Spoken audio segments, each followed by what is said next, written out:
Hello there, I'm Jonathan Kidd of the Chelsea Fancast. This is the 2-minute Chelsea FanBite of today's second leg tie of the Carabao Cup semi-final at Spuds Lane. Whatever will be. We're going to Wembley on the back of a 1-0 win at the cathedral of all things Spud you don't like, which presents us with the opportunity for 2 lots of silverware in February if we win the World Club Championship as well.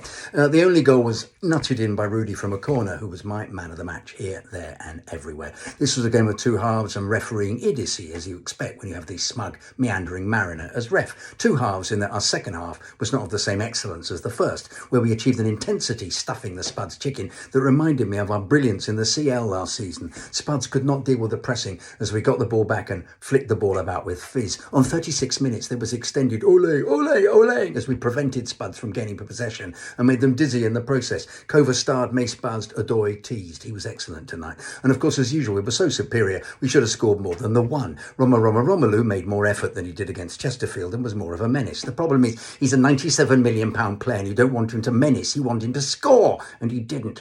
He was partnered by Timo, made some very decent runs indeed, but didn't score either. But he wasn't offside. The second half, okay, we did a job. We took our foot off the gas. Kepa did well with shots and a header, but we essentially let him back in. Of course, we had the 3 VAR episodes where Spuds were awarded 2 pens and a goal, which Stockley Park overturned.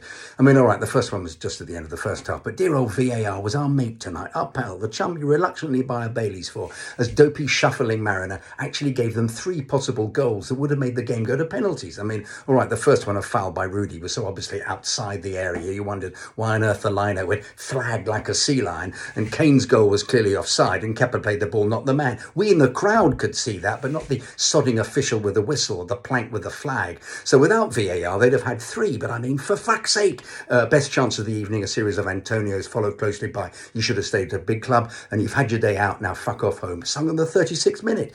City Saturday, to be super frank, we'll have to play better than this.